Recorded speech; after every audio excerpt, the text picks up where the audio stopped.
White House is calling it a historic breakthrough in India-US trade ties. But the fine print of this deal is now raising tough questions about the balance and the fairness.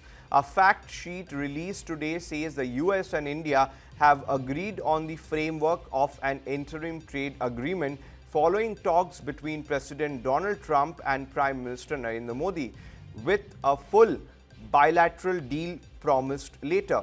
Viewers, Washington headline announced is tariff relief for India. The additional 25% tariff has been removed and the reciprocal tariff cuts from 25% to 18%. But the White House makes it clear that these concessions come in return for policy commitments by India. And that's where the question begins. According to the US fact sheet, India will slash or eliminate tariffs on several American industrial, agricultural and food products. India has also committed to large-scale purchases of US energy, IT products, agriculture and coal. There's more. India is expected to work on removing non-tariff barriers, negotiate new digital trade rules and even move towards scrapping the digital services tax, a long-standing US demand. Viewers, so the key question that arises, is this truly reciprocal? While the Washington highlights better access for US exporters and a more balanced trade, the Indian government has yet to spell out what safeguards exist for Indian farmers, domestic industry and digital taxation sovereignty. With details still vague and negotiations ongoing, critics are asking, is India giving more than it's getting? And do the government's claim of a win for all stand up for scrutiny? Those answers may define the real impact of this deal.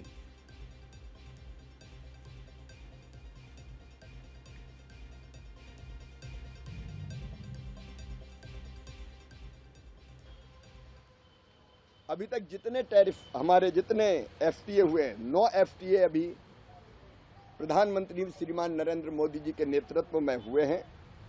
America के अलावा आप जानते UAE के 27 देश, Oman, New Zealand, UK से FTA हो चुका है और बाकी देशों से भी बात चल रही है। और इन सारी डील्स का फायदा भारतीय अर्थव्यवस्था को, भारत के किसानों को, मजदूरों को, गरीबों को, निर्यातकों को, निर्माताओं को होने वाला है।